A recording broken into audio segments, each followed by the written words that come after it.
Good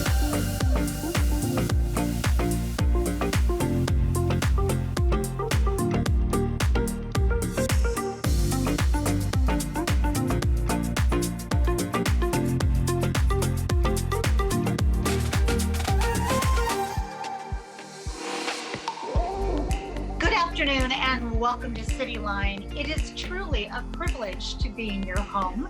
You happen to be in my master bedroom in the corner right now because we are all doing all that we can right now to navigate this new normal. We have a great hour ahead of us. Later on in the hour, we'll be talking with Tacoma Little Theater.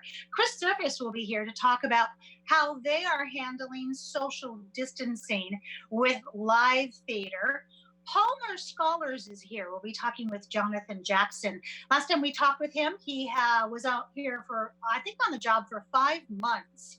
And so a lot has happened since then, so it will be great to check in with him. Brian Flint, who is the executive director of Sound Outreach, is here to talk about financial solutions in difficult times. For those of you who have been watching the stock market, that's all we're going to say about that until Brian gets on. And then we are also going to have Victoria Gingrey from the Humane Society of Tacoma and Pierce County. She is here with Max, who is our pet of the week. And right now, I am extremely honored and delighted to have with us our wonderful Mayor Victoria Woodards. She is here to talk about what our city is doing to combat the coronavirus, some of the different programs that we have going, and what compassion looks like. Hello, Victoria. Good morning, well, hello, Amanda. How are you doing? I am well, my dear. How are you sleeping? Because you seem to be everywhere. I see you zooming in from your home on a daily basis, and I love it. I hear you on city council meetings, town halls. It feels like you are not sleeping. Is that the case? No, I'm still getting in some good sleep right now. I need all the sleep I can get. But it's you hear me everywhere. No, I guess now you're seeing me because we have these new technology, these new tools. But no, I'm just continuing to work as hard as I can to make sure that we are still doing the people's business and that we are keeping Tacoma safe and healthy. Absolutely. So I want to share with our viewers how the city is implementing Governor Inslee's stay home, stay healthy order, because every day is a new normal. And I think it's really important to hear it from you because you are our anchor. You are our touchstone. No pressure, Victoria. Yeah. Sorry, did you see my shoulders just sink? I did see your shoulders sink. So tell us how today the city is implementing the stay home, stay healthy order. So we've done quite a few things. Number one, there is nobody working at City Hall that is not essential.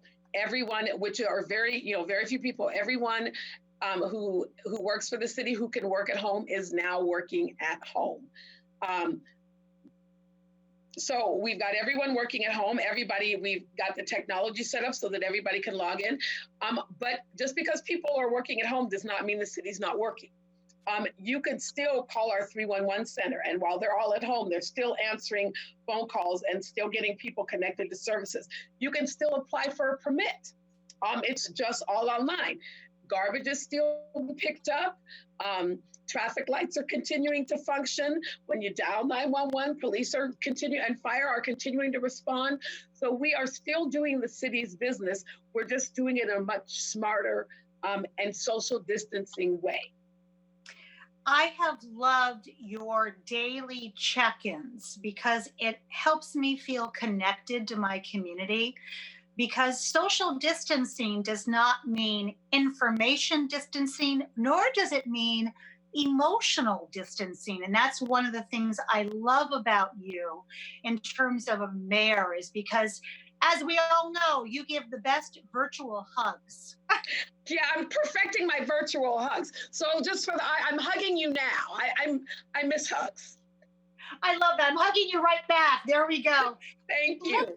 Let's talk about the loss of life in Tacoma before we move on to how we're conducting business and how we're seeing compassionate Tacoma being played out.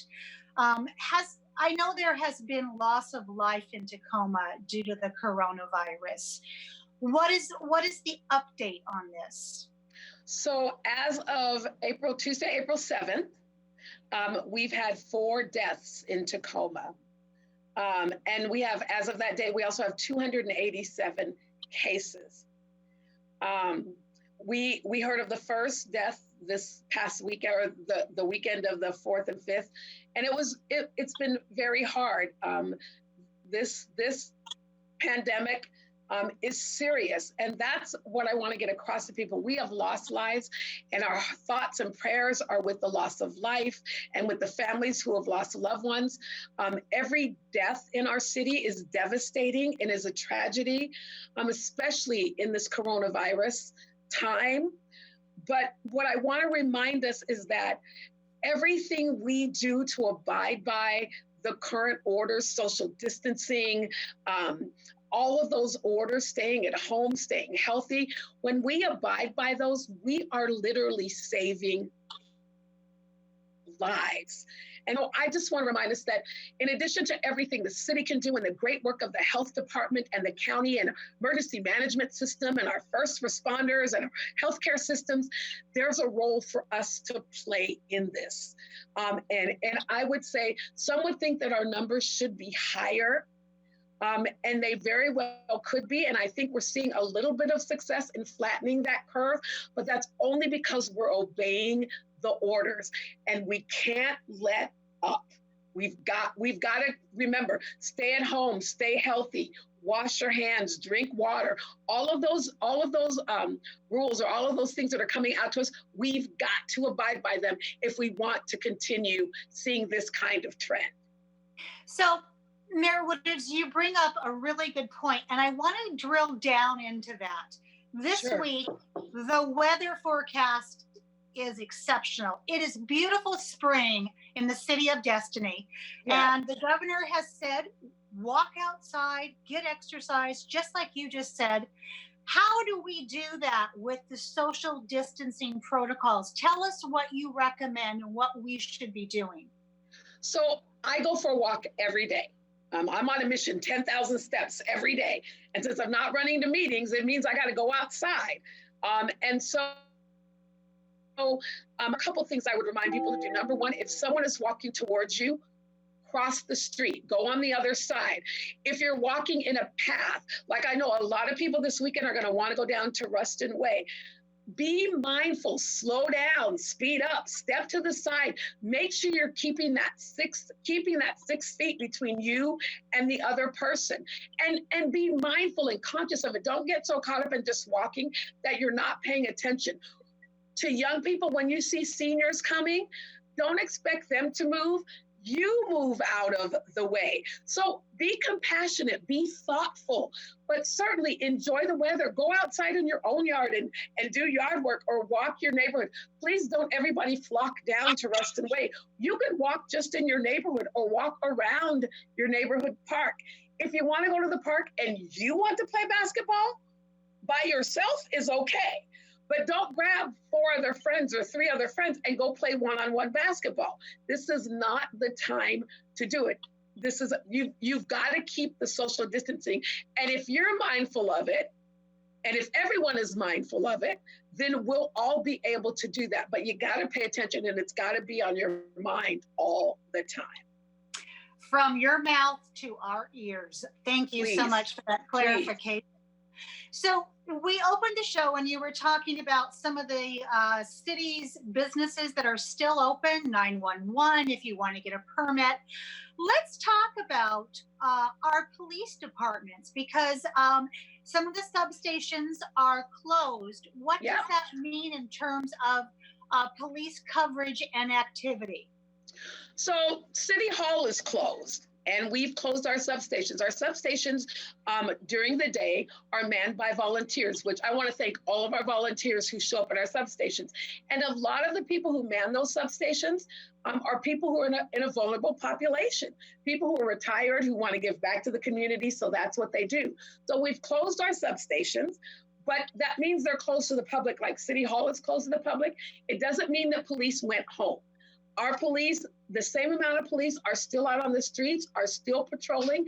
As a matter of fact, the police who are out and doing patrols are patrolling our business districts who are closed. You know, a lot of our businesses are closed right now, unless you have a restaurant that's doing takeout.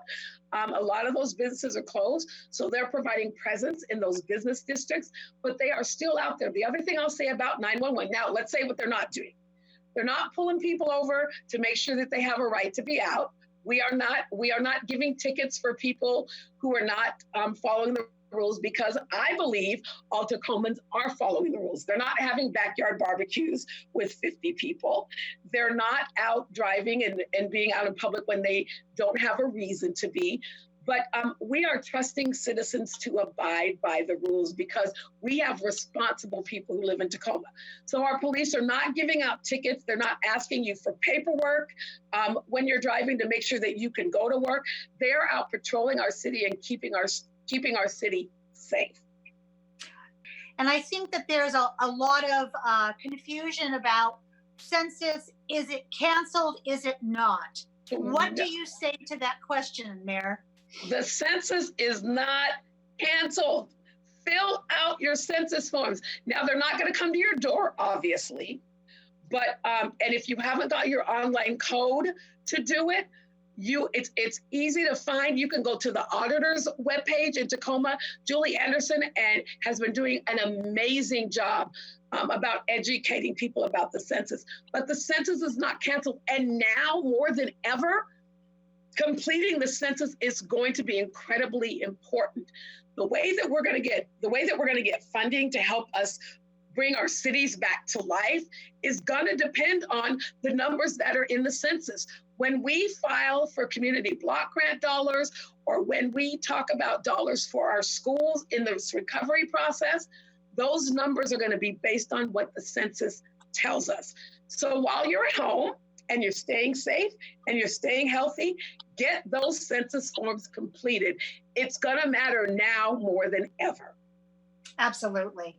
Let's shift to Compassionate Tacoma, which I have to tell you, I love this name. It speaks to me. Let's talk about, first off, the Compassionate Tacoma concept, and then how you have implemented compassionate ways in Tacoma since the shelter in place happened. So the concept of Compassionate Tacoma is something that we do anyway. But you know, what I said was there are a couple things. One, the National Compassionate movement really talks about a compassionate city is one that is uncomfortable when everyone isn't doing well. So if kids aren't being fed, if they're not able to get a good education, if we have homelessness, if we need to all be uncomfortable with that as a city, which means, and when you're uncomfortable with something, you work to change it because you want to feel better. And so compassion really is about caring for everybody in our community. People won't remember all of the issues that we deal with. What people will remember is how we treat them during those issues. And so it's not about what we do, because there's going to be lots to do. It's about how we carry it out. And I would say Tacoma's always been compassionate. I would say that COVID-19 is teaching us how to expand that even more. I'm excited to hear about ways that residents are writing messages on their sidewalks. I'm encouraging messages, or if they have an elderly neighbor, they're doing their grocery shopping, or they're looking for the sign in their elderly neighbor's windows that says, "I'm good today," or "Hey, I need something." And so they're doing things that are compassionate, but still practicing social distancing. We've got people that are working with our senior community and doing their grocery shopping for them so they don't have to go out. There are lots of things that people are doing that are helping our citizens, and that's what compassionate Tacoma means. Boy, I don't think you could have said that any better. And if I had a magic wand, I would broadcast what you just said 24/7 so everybody can hear it, because that's the focus we need. You said in your podcast from your home yesterday that we are better together. And then I remember you saying, Tacoma, we got this. And we do. We do. We absolutely do. I couldn't imagine, even in this crisis, living anywhere else in the world. Tacoma is a magnificent place, but what makes Tacoma what it is are the people who choose to call it home. And I do believe without a doubt that we will get through this. We will. Now, let's be honest, it's not going to be easy. There are going to be dark moments and there are going to be hard times as we get through this. But what we have to remember is that we will get through it. And I believe with your leadership, we'll get through this. Thank you so much, Mayor Woodards.